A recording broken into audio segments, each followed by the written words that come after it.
ও সাহাবায়ে কেরাম তাহাররাউ লাইলাতুল কদরিল আশরাল আওয়াখিরা মিন রমাদান, তোমরা লাইলাতুল কদরকে রমজানের শেষ দশকের মধ্যে খুঁজতে থাকো। সাহাবায়ে কেরাম শেষ দশকের মধ্যে আবার ইতিকাফে বসে গেলেন।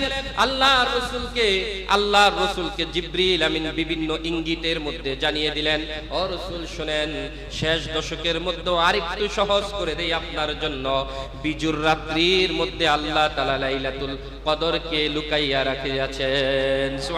যদি আল্লাহ তাআলার শুকরিয়া জ্ঞাপন করে আল্লাহ নিয়ামত বাড়ায় দেয়, আর যদি অকৃতজ্ঞতা করে শুকরিয়া আদায় না করে তাহলে নিয়ামত ছিনায় নেন কে?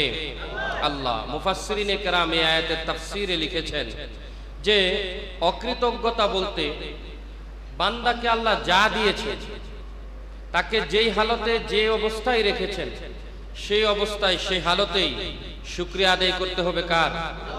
যদি শুকরিয়া আদায় না করে বলে যে আল্লাহ আমারে ঠকাইছে, অনেক মানুষ বলে কি বলে না? অনেক মানুষ বলে আল্লাহ আমারে দেখে না, আল্লাহর কি চোখ নাই, এরই খালি দেয় আমারে দেয় না, বলে কি বলে না? এমন ব্যক্তির নিয়ামত ছিনায় নেয় কে? ওয়ালা ইন কাফারতুম ইন্না আযাবি লাশাদীদ। শুধু ছিনাইয়াই নেয় না, আল্লাহ তাআলা কঠিন শাস্তি দ্বারা তারে গ্রেফতার করে না। আউযু বিল্লাহ। এই জন্য শুকরিয়া আদায় করব কার? এই যে রোজা রাখা অবস্থায় আগে আগে মসজিদে আসার সুযোগ করে দিয়েছেন, এটা কে করেছেন? আল্লাহ করে দিয়েছেন। আপনাকে আমাকে সুস্থ রেখেছেন, এটা কে রেখেছেন? আল্লাহ তাআলা রেখেছেন। এই জন্য সেই রবের কথা শুনতে রাজি আছি তো ইনশাআল্লাহ? সেই রবের জন্য নিজেকে উৎসর্গ করতে রাজি আছি তো ইনশাআল্লাহ? আজকে আমরা শোনাবো সেই রবের একটি নির্দেশের কথা, যে আল্লাহ সুবহানাহু ওয়া তাআলা আমাদেরকে এমন কিছু নির্দেশ, এমন কিছু সুব্যবস্থা করে দিয়েছেন যে নির্দেশগুলো পালন করার মাধ্যমে বান্দা একেবারেই তার গুনাহ মাফ করাইয়া জান্নাতি হয়ে যাইতে পারে। সুবহানাল্লাহ। এমন কিছু আমল আল্লাহ বান্দার জন্য রাখছেন যে বান্দা চাইলে এই আমলগুলোর মাধ্যমে দুনিয়াতে জান্নাতের একটা সার্টিফিকেটে তার নাম লেখাইয়া নিতে পারে। সুবহানাল্লাহ। এই জন্য এই আমল জানার দরকার আছে কি নাই? রমজান যত অতিবাহিত হয় তার প্রতিটা দিনের গুরুত্ব তত বাড়ায়া দেন কে? আল্লাহ। হাদিসের মধ্যে এসেছে আল্লাহর রাসূল সাল্লাল্লাহু আলাইহি ওয়াসাল্লাম বলেন যে রমজান যখন শুরু হয় তার শুরু থেকে জান্নাতকে সুসজ্জিত করতে থাকেন কে? রোজাদারের জন্য জান্নাতকে সাজাইতে থাকে, পরিপাটি করতে থাকে। দুলহান, নবদুলহান, অথবা বর আসার আগে বরের জন্য কনের বাড়িতে যেরকম সাজাইতে থাকে, অথবা কনের জন্য বরের বাড়িতে যেমন সাজাইতে থাকে, রোজাদার মুত্তাকির জন্য জান্নাতে বিশেষভাবে আল্লাহ জান্নাতকে তেমন সাজাইতে থাকে। আল্লাহ তাআলা ঘোষণাই দিতে থাকে যে এই জান্নাতে আর কারো অবস্থান নাই, কারো ঠাঁই নাই। এখানে যার জন্য রাখা হয়েছে সে হচ্ছে আমার মুখলেস মুত্তাকি রোজাদার বান্দা। সুবহানাল্লাহ বলেন। সাহাবায়ে কেরাম প্রশ্ন করলেন, ইয়া রাসূলুল্লাহ, ইয়া হাবিবাল্লাহ, এই যে জান্নাতকে সুসজ্জিত করা, এইটা কি শুধু রমজান মাসের শুরুতেই হয় এমন নাকি? আর যে মুমিন বান্দাকে নেকিগুলো দেওয়া হয় এটা কি শুধু রোজা রাখার শুরুতেই দেওয়া হয় এমনটা নাকি? আল্লাহর রাসূল বললেন, না না না, দিন যত যায় তত বেশি মুমিন বান্দাদের জন্য জান্নাতকে সুসজ্জিত করা হয়। সুবহানাল্লাহ। শুধু তাই নয়, আল্লাহর রাসূল বললেন যে মুমিন মুত্তাকি বান্দা যখন রোজা রাখে, রোজাদারের পুরা বদনটা, তার শরীরটা, এমনকি তার মুখের দুর্গন্ধটা পর্যন্ত আল্লাহর কাছে প্রিয়। আমরা রোজা রাখার কারণে শেষ দিনে বিকেল বেলা আমাদের মুখ থেকে একটা দুর্গন্ধ আসে না? আমরা অনেকে মনে করি এই দুর্গন্ধ না জানি কিসের দুর্গন্ধ। আসলে হাদিসের ভাষায় এটাকে বলা হয়েছে মিশক, আম্বরের চেয়ে বেশি সুগন্ধ। সুবহানাল্লাহ। কারণ এটা আল্লাহ তাআলার কাছে সবচেয়ে প্রিয় গ্রানের মধ্য থেকে একটা গ্রান। সুবহানাল্লাহ বলেন। কারণ রোজা রাখে কার জন্য বলেন তো? আল্লাহর জন্য। যখন রোজা রাখে ক্ষুধার তাড়নায়, ক্ষুধার কারণে বান্দার পেট থেকে এক প্রকার গন্ধ তৈরি হয়, গ্রান তৈরি হয়। এটা হচ্ছে ক্ষুধার কারণে। কোনো ব্যক্তির মুখে খাবার, মুখ শুকিয়ে যাওয়ার কারণে নয়, অথবা সে অন্য কোনো কারণে মুখের দুর্গন্ধ নয়, দাঁতের গন্ধ নয়, ময়লা আবর্জনার গন্ধ নয়, এটা একমাত্র রবকে সন্তুষ্ট করার জন্য যে উপবাস থাকে সে উপবাসের গন্ধ। আল্লাহু আকবার বলেন। তাহলে এই হাদিসের ব্যাখ্যায় মুহাদ্দিসিনে কেরামগণ লিখেছেন যে এটাকে আল্লাহ সুবহানাহু ওয়া তাআলা এমন করবেন যে যারা হাসরের ময়দানে রোজাদাররা যখন উঠবে তাদের মুখ থেকে অনায়াসেই মেশকে আম্বরের ঘ্রাণ ছড়াইতে থাকবে। সকল হাসরবাসী আশ্চর্যান্বিত হয়ে যাবে যে এই ঘ্রাণ কোথা থেকে আসে। লোকটাকে দেখেই সবাই চিনে ফেলবে সে দুনিয়ার জমিনে রোজা কাজা করে না, দুনিয়ার জমিনে রোজা রাখার কারণে তার পেট থেকে মুখ থেকে একটা দুর্গন্ধ এসেছে। আল্লাহ সুবহানাহু ওয়া তাআলা এরকম একটা ঘ্রাণ তার মৃত্যুর পর থেকে নিয়ে হাসরে ওঠা পর্যন্ত, জান্নাতে যাওয়া পর্যন্ত তার সাথে আল্লাহ লাগায় দিবেন। সুবহানাল্লাহ। এই জন্য রোজাদারের কোন জিনিস আল্লাহ তাআলার কাছে অপ্রয়োজনীয় নাই। রোজাদারের দুর্গন্ধটাও পর্যন্ত আল্লাহ তাআলার কাছে প্রিয়। রোজাদার যে খাবার খায়, দেখেন খাবারের প্রত্যেকটা খাবারের মধ্যে নেকি লিখে দিয়েছেন কে? ইফতার করবে রোজাদার, প্রতিটা ইফতারের দানার মধ্যে, প্রতিটা ইফতারের দানার বিনিময়ে নেকি লিখে দিয়েছেন কে? আবার সাহারি খাওয়া, সাহারি খাওয়ার বিনিময়ে নেকি লিখে দিয়েছেন কে? আল্লাহ। তাহলে ইফতারেও নেকি আছে, সাহারিতেও নেকি আছে, প্রতিটা দানায় দানায় নেকি আছে। শুধু এটা নয়, রমাদানুল মুবারকের রিজিক বিগয়রি হিসাব, আপনার রিজিকের হিসাবই আল্লাহ নেবেন না। সুবহানাল্লাহ বলবেন না? আপনি আশ্চর্যান্বিত হবেন রিজিকের হিসাবের কারণে। একজন মানুষ গ্রেফতার হবে এমন ভাবে, রিজিকের হিসাবের কারণে সে হাসরের ময়দান থেকে পার পাবে না। হিসাবের কারণে, রিজিকের হিসাব না দেওয়ার কারণে সে জাহান্নামে যেতে। আমরা যে একটা বাত দেখি, একটা বাত আপনি মনে করেন এটা একটা সাধারণ বাত, কিন্তু আল্লাহ তাআলার কাছে একটা চাল, একটা বাতের মূল্য অসংখ্য।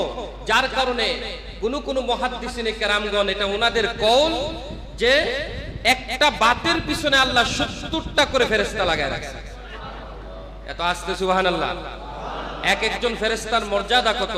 যারা জীবনে কোনো গুনাহ করে নাই, যাদেরকে গুনাহ কোনো স্পর্শ করবে না, যারা মোনাজাতে আমিন বললে ওই মোনাজাত কবুল করে নেয় কে? এমন ফেরেশতা একটা দানার পিছনে 70টা করে লাগায় রাখছেন কে? আল্লাহ। প্রত্যেকটা দানাকে আল্লাহ আপনার রিজিক সেই রংপুরের এক ক্ষেতের মধ্যে রেখেছেন, আপনার রিজিক জামালপুরের এক ধান ক্ষেতের মধ্যে রেখেছেন। সেখান থেকে আল্লাহ ফেরেশতার মাধ্যমে আপনার ঘরের পাতিল পর্যন্ত, আপনার প্লেট পর্যন্ত, আপনার পেট পর্যন্ত পৌঁছায় দেয়। তাহলে এই রিজিকের হিসাব হবে কি হবে না? রমজান মাসে এই রিজিক বিগয়রি হিসাব, এই রিজিকের হিসাব আল্লাহ নেবে না। সুবহানাল্লাহ। এই জন্য রমজানে বান্দার কোনো কিছু আল্লাহ তাআলার কাছে অনর্থক নয়। সবকিছুকে আল্লাহ তাআলা কোট করে রাখেন, সবকিছুর বদলা আল্লাহ পুঙ্খানু ভাবে রমাদানুল মুবারকে দান করতে থাকেন। সুবহানাল্লাহ। রমজান যত বাড়তে থাকে, দিন যত যায়, যে এক হাদিসের মধ্যে এসেছে, যদিও রিওয়ায়াতগতভাবে হাদিসটা কিছুটা দুর্বল, তারপরেও সাহাবায়ে কেরাম এই হাদিসের বড় গুরুত্ব দিয়েছেন।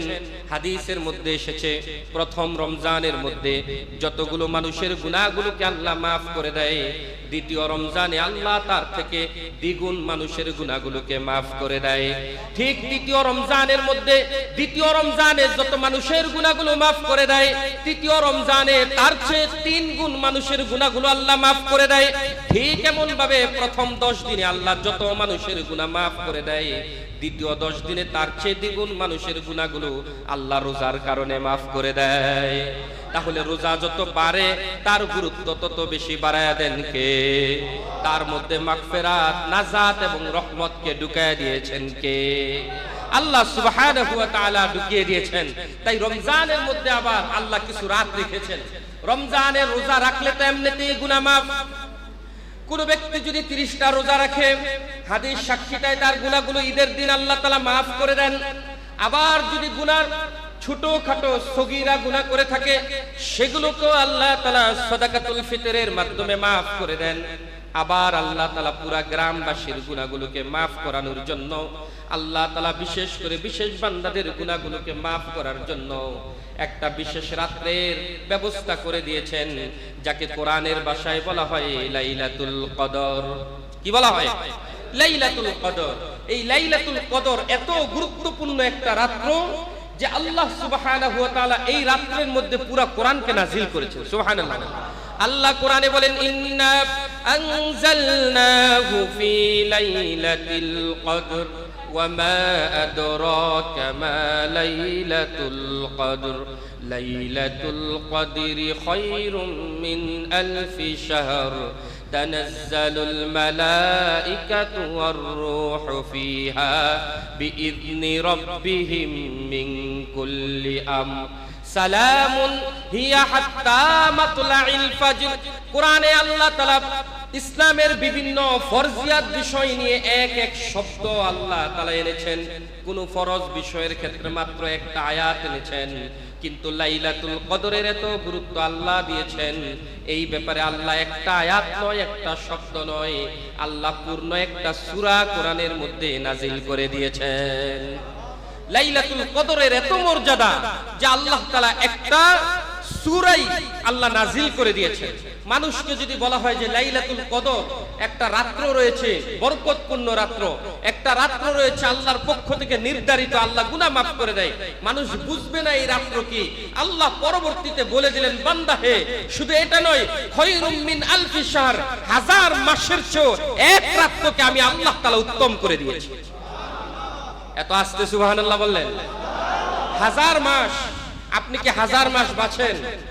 হাজার মাস কি হায়াত পাইবেন? এক রাত্রের পাওয়ার আল্লাহ কত দিয়েছেন। হাজার মাস আপনি ইবাদত করার চেয়ে বেশি উত্তম আল্লাহ তাআলার কাছে এক রাত্র ইবাদত করার মাধ্যমে। তাহলে এই লাইলাতুল কদরটা কি? আল্লাহ তাআলা তার রাসূলকে জানিয়ে দিলেন, খায়রুম মিন আলফি শাহর, হাজার মাস এই রাত্র ইবাদত করলে হাজার মাস ইবাদতের চেয়ে উত্তম। আল্লাহর রাসূল দাপে দাপে লাইলাতুল কদরের কথাগুলো বলে দিয়েছেন। এমন কি লাইলাতুল কদরের একটা নির্দিষ্ট সময়ও আল্লাহর রাসূল জানিয়ে দিয়েছেন। সাহাবায়ে কেরামের কাছে আল্লাহর রাসূল লাইলাতুল কদরের নির্দিষ্ট সময় নিয়ে আসবে। জিবরিল আমিন মাত্র বললেন, ইয়া রাসূলুল্লাহ, লাইলাতুল কদর হলো এমন একটা দিন যেই দিনের মধ্যে আমল করলে গুনাহগুলো maaf। যান আপনার উম্মতকে জানাইয়া দেন, এইটা হলো ওই দিন। উম্মতের কাছে যখন রাসূল রওনা দিলেন, পথির মধ্যে দেখলেন দুইজন সাহাবী বড় ঝগড়া শুরু করেছে। তাদের ঝগড়া থামাতে গিয়ে আল্লাহর রাসূল বিভিন্ন কথা বলতে হলো। তাকেও কিছু কথা বললেন, তাকেও কিছু কথা বললেন। সব কথা বলতে বলতে অবস্থাটা এমন হলো, মাত্র যেই ওহীটা নাজিল হয়েছে ওই ওহীটা আল্লাহর রাসূলকে আল্লাহ তাআলা ভুলিয়ে দিলেন। অর্থাৎ লাইলাতুল কদর কোন নির্ধারিত দিনটা আল্লাহ তাআলা ভুলাইয়া দিলেন। আল্লাহর রাসূল পেরেশানিতে পড়ে গেলেন। আল্লাহ তাআলা জানিয়ে দিলেন, রাসূল পেরেশানি হবেন না, আপনার উম্মতকে আমি কখনো লাইলাতুল কদর থেকে বঞ্চিত করে দিব না। আল্লাহর রাসূল পেরেশানি হয়ে গেলেন। তারপরেও না না না, আমার জানতে হবে উম্মতের গুনাহ maaf করানোর জন্য সব সময় তিনি পেরেশানি থাকতেন। সুবহানাল্লাহ বলেন।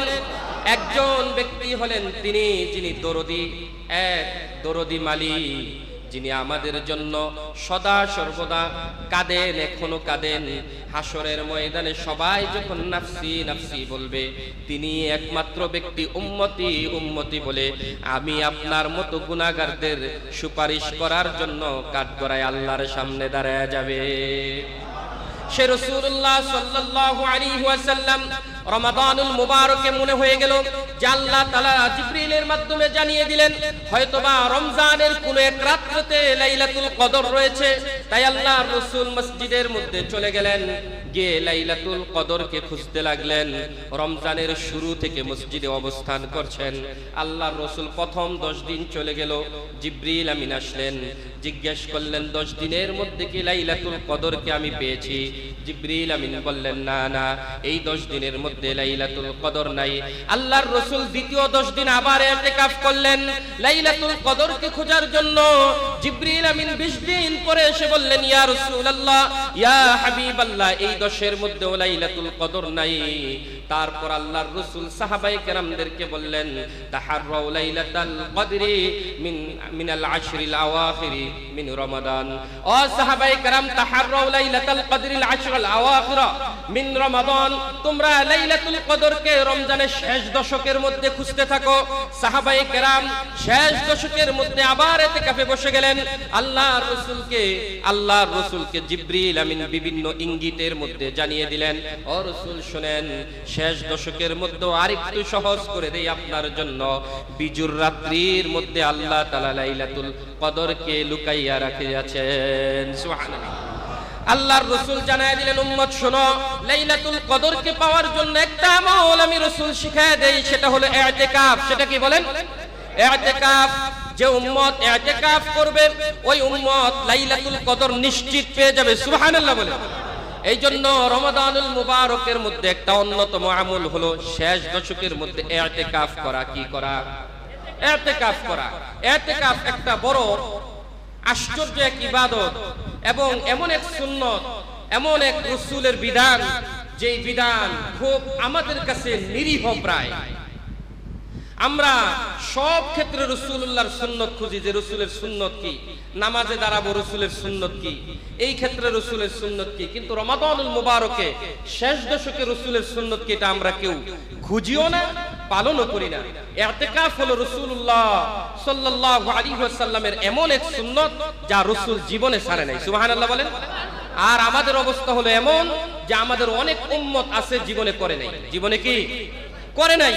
আমরা জীবনে করি নাই, রাসূল জীবনে ছাড়ে নাই। রাসূল জীবনে কি ছাড়ে নাই। ইতিকাফ বলেন, ইতিকাফ হলো এমন সুন্নত, বলেন ইতিকাফ হলো এমন সুন্নত আমরা জীবনে করি নাই, রাসূল জীবনে, বলেন তো যেই সুন্নতটা রাসূল জীবনে ছাড়ে নাই এই সুন্নতের গুরুত্ব কম না বেশি? আরো জোরে বলেন, কম না বেশি? বেশি। আর আমরা কেমন কপাল পোড়া উম্মত, আমরা জীবনে ইতিকাফ করি না। যাদের ব্যস্ততায় আজকে জীবন থেকে রাসূলের সুন্নাহকে ছেড়ে দিলাম, আল্লাহর সাথে সম্পর্ককে দূরে সরাইয়া দিলাম, ওই সকল ব্যক্তিগুলো আমাদের জাহান্নামের কারণ হয়ে দাঁড়াবে। আপনি রমাদানুল মুবারকের শেষ দশকে এত ব্যস্ত হয়ে যান, আপনি যদি ব্যবসা না করেন পরিবারটা চলবে না, আপনি যদি মার্কেট না করেন স্ত্রীর মন বেজার হয়ে যাবে, শাশুড়ির মন বেজার হবে, বাবা মার মন বেজার হবে, সন্তানের মন বেজার হবে, আপনার ভাই আপনার সাথে রাগ করবে। তাই আপনি শেষ দশকে রমজানে ব্যস্ততা বাড়ে কি বাড়ে না? বেড়ে যায়। এই দুনিয়ার জন্য রমজানের শেষ দশকে ব্যস্ততা বাড়াইয়া দিলেন, কিন্তু আল্লাহ তাআলার সামনে যখন দাঁড়াইবেন সেই দিন জেনে রাখবেন সবার আগে আপনার ভাই আপনার থেকে পলায়ন করবে, তারপর আপনার মা আপনার থেকে পলায়ন করবে, আপনার স্ত্রী আপনার থেকে পলায়ন করবে, আপনার সন্তান আপনার থেকে পলায়ন করবে। বলবে না যে বাবা তুমি যেই জাহান্নামের কাছ থেকে বাঁচার জন্য আজকে তুমি হাসরের ময়দানে দাঁড়িয়েছো, সেই জাহান্নাম থেকে বাঁচার জন্য আমরা তোমাকে ইতিকাফের সুযোগ করে দিয়েছি। এমনটা সেই দিন সন্তান বলবে না, বরং সেই দিন সন্তান আপনার থেকে পালাইতে থাকবে। সন্তান পালাইতে থাকবে, স্ত্রী পালাইতে থাকবে। যে স্ত্রীকে মার্কেটে না নিলে তার চেহারার দিকে তাকানো যায় না, আছে কি নাই? শালীদের দিকে তাকানো যায় না, শ্বশুর বাড়ির দরজার কাছে যাওয়া যায় না, জারুনিয়া দাঁড়ায় থাকে, আছে কি নাই? মা এবং বাবা কয় বছরে একটা দিন একটাবার তুমি মার্কেট কইরা দিবা, যাদের মার্কেটের কারণে অথবা যাদের রিজিকের জন্য আজকে আমার দোকানপাট ব্যবসা বাণিজ্যকে বড় করে আমি আজকে রেখে দিলাম, সেই সকল ব্যক্তিগুলো কিন্তু আমার এবং আপনার জাহান্নামের কারণ হবে। আর সেই ইতিকাফ আমার এবং আপনার জাহান্নাম দূর হওয়ার কারণ হবে। সুবহানাল্লাহ। হাদিসে এসেছে আল্লাহর রাসূল বলেন, যেই ব্যক্তি ইতিকাফ করবে একবার, কয়বার? আরো জোরে বলেন, কয়বার? আরো জোরে বলেন, কয়বার? একবার ইতিকাফ করবে। কার জন্য? চিৎকার দিয়ে রোজার মুখে আল্লাহর নামটা নিয়ে বলেন, কার জন্য? আল্লাহর জন্য। জীবনে একবার যে ব্যক্তি ইতিকাফ করবে, হাদিস মুখস্থ করেন, মুসলিমের হাদিস, বুখারীতে এসেছে, আল্লাহর রাসূল বলেন যদি ইতিকাফ করে জীবনে একবার, আমি রাসূল সাক্ষী দিচ্ছি জাহান্নাম তার থেকে আল্লাহ তাআলা 3 খন্দক দূরে সরাইয়া দিবেন। সাহাবায়ে কেরাম প্রশ্ন করলেন, ইয়া রাসূলুল্লাহ, ইয়া হাবিবাল্লাহ, খন্দক কি বুঝলাম না, এক খন্দক কি? আল্লাহর রাসূল বললেন, ও সাহাবী, দুনিয়ার জমিন থেকে আকাশের দূরত্ব যতটুকু, এক খন্দকের দূরত্ব হলো তার চেয়েও বেশি। তাহলে কোন ব্যক্তি যদি ইতিকাফ করে আল্লাহর জন্য একবার, আল্লাহ সুবহানাহু ওয়া তাআলা ওই বান্দার থেকে জাহান্নামকে 3 খন্দক দূরে সরায় দিবে। অর্থাৎ সে জাহান্নামকে দেখবেও না, জাহান্নামের ধোঁয়াও পাবে না, জাহান্নামের ঘ্রাণও পাবে না। অর্থাৎ দুনিয়ার জমিন থেকে আকাশ যতটুকু দূরত্ব, ঠিক 3 পল দূরত্ব থাকবে তার থেকে, আল্লাহ তাআলা 3 গুণ দূরত্ব তার থেকে জাহান্নামকে সরায়া দিবেন। এই জন্য ইতিকাফের প্রয়োজন আছে কি নাই? আরো জোরে বলেন আছে কি নাই? আল্লাহ নিজেই ইতিকাফের ঘোষণাটা সূরাতুল বাকারার মধ্যে দিয়ে দিয়েছেন, ওয়ালা তুবাশিরুহুন্না ওয়া আনতুম আকিফুনা ফিল মাসাজিদ। ও মুমিন শোনো, যখন ইতিকাফ করবা মসজিদের মধ্যে, তখন তোমরা ইতিকাফ ব্যতীত রমজানে যেমন স্ত্রীর কাছে যাওয়াকে আমি আল্লাহ তাআলা হালাল করেছি, রাতের বেলা স্ত্রীর কাছে যেতে পারবে। রোজা রাখার কারণে স্ত্রীর কাছে যাওয়াকে আমি আল্লাহ দিনের বেলা হারাম করেছি, রাতের বেলা হারাম করি নাই। কিন্তু মসজিদে অবস্থান করাকালীন সময় 10 দিন দিনের বেলাও স্ত্রী থেকে দূরে থাকবে, রাতের বেলাও স্ত্রী থেকে দূরে থাকবে। এই যে স্ত্রীকে ত্যাগ করলা, স্ত্রীর থেকে দূরে থাকলা, এটা কার জন্য? তুমি যেহেতু স্ত্রীকে ত্যাগ করতে পারলা, দুনিয়ার ভোগ বিলাসিতাকে ত্যাগ করতে পারলা, আমি আল্লাহ সাক্ষী দিচ্ছি। এই আয়াতের তাফসীরে মুফাসসিরিনে কেরামগণ বলেন, আল্লাহ তাআলা ওয়ালা তুবাশিরুহুন্না কথাটাকে এই জন্য বলেছেন, কারণ বাশারাতটা হলো সবচেয়ে একটা আনন্দের বিষয়, একটা আনন্দ ঘন মুহূর্ত হলো স্ত্রীর সাথে সময় কাটানো। এইটাকে যেই বান্দা আল্লাহর জন্য ত্যাগ করবে, আল্লাহর ঘরের ভিতরে চলে আসবে, আল্লাহ তাআলা ওই বান্দার জন্য হয়ে যাবে, আল্লাহ তাকে মাফ না করে পারেন না। হাদিসের ব্যাখ্যায় মুহাদ্দিসিনে কেরামগণ আরো অনেক কথা বলেছেন যে আল্লাহ তাআলার একটা নিজাম হলো দয়ফুর রহমান, রহমানের মেহমানদেরকে আল্লাহ কখনো বঞ্চিত করেন না। সুবহানাল্লাহ বলেন। পৃথিবীর আর কেউ লাইলাতুল কদর পাক আর না পাক, যেই ব্যক্তি ইতিকাফের মধ্যে থাকবে তার ভাগ্যে লাইলাতুল কদর জোটায়া দিবেন কে? বিশ্বাস হয় না? তাহলে চিৎকার দিয়ে বলেন, কে লাইলাতুল কদর জুটাইয়া দিবেন? মসজিদের মধ্যে যেই ব্যক্তি অবস্থান করবে, দুনিয়ার আর কোন মানুষ লাইলাতুল কদর পাক আর না পাক, মসজিদের মধ্যে থাকলে নিশ্চিত তার ভাগ্যে একটা লাইলাতুল কদর আল্লাহ জুটাইয়া দিবেন। আর যার ভাগ্যে জীবনে একটা লাইলাতুল কদর থাকবে, ওয়াল্লাহি আল্লাহর কসম করে বলি, জান্নাতে যাওয়ার জন্য এটাই যথেষ্ট। সম্মানিত মুসল্লিয়ানে কেরাম, এই জন্য মনোযোগ সহকারে শ্রবণ করেন, আল্লাহ তাআলা এবং তার রাসূল কেন ইতিকাফকে এত গুরুত্ব দিয়েছেন। যে ব্যক্তি ইতিকাফ করে সে কার মেহমান? জোরে বলেন, আরো জোরে বলেন, কার মেহমান? আল্লাহর মেহমান। বলেন তো, কোন ভদ্র মেজবানের নিয়ম কি এটা যে তার মেহমানকে বঞ্চিত করা? আপনি মনে করেন এলাকাবর্তী দাওয়াত দিয়েছেন, ইফতার পার্টিতে দাওয়াত দিয়েছেন, কিছু ভিআইপি ব্যক্তি আছে তাদের নাম লেখা কার্ডের মাধ্যমে দাওয়াত দিয়েছেন। এখন এই লোকগুলো আপনার বাড়িতে আসছে, আপনি অনর্থক ব্যক্তিদেরকে খাবার দাবার খাওয়ায়া, যাদেরকে কার্ড দিয়ে দাওয়াত দেন নাই এদেরকে খাবার খাওয়ায়া দিলেন, আর যাদেরকে ভিআইপি পারসন দাওয়াত দিয়েছেন এদেরকে আপনি কি করলেন? না খাওয়ায়া ফেরত দিলেন। আপনি কি ভদ্রতা দেখাইলেন নাকি অপমান করলেন? আরো জোরে বলেন বুঝা থাকলে। তাহলে যেই ব্যক্তি নিজের নামটা ভিআইপি কার্ডে লেখা আল্লাহ তাআলার ঘরে আইসা অবস্থান করে লাইলাতুল কদরকে পাওয়ার জন্য, ওই ব্যক্তির ভাগ্যে লাইলাতুল কদর না জুটাইয়া যে ব্যক্তি ব্যবসায় ব্যস্ত থাকবে, দুনিয়ায় ব্যস্ত থাকবে, তাকে আল্লাহ তাআলা কখনো লাইলাতুল কদর দিতে পারে না।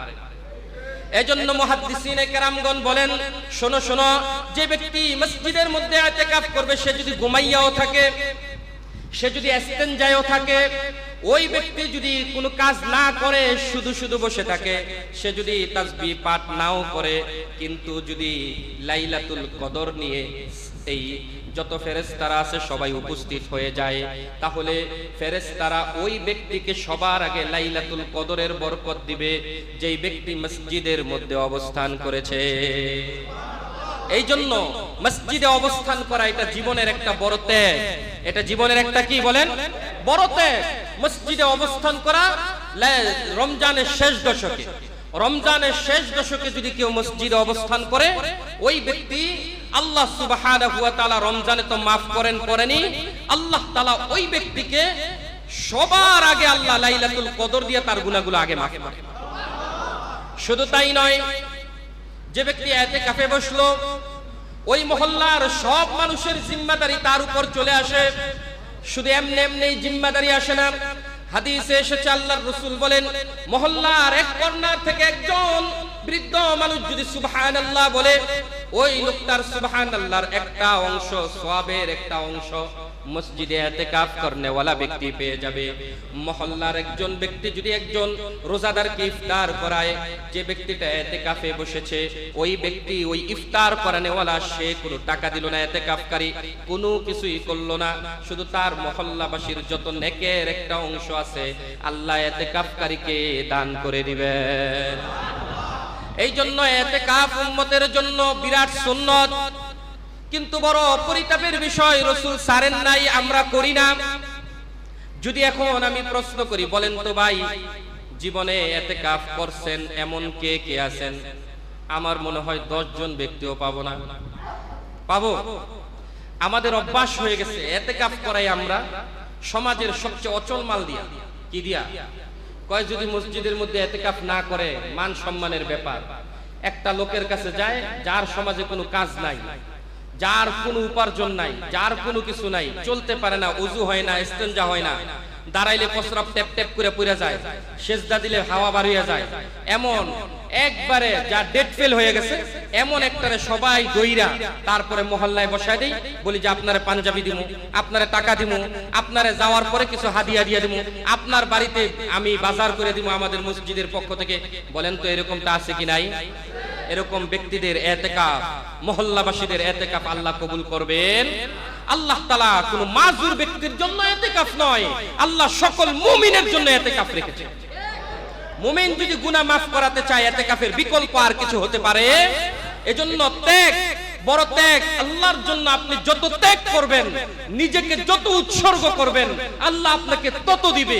আপনি আল্লাহর জন্য ত্যাগ করবেন না, উৎসর্গ করবেন না, আল্লাহ আপনাকে দিবেও না। ইতিকাফকারীর আরো ফজিলত আছে।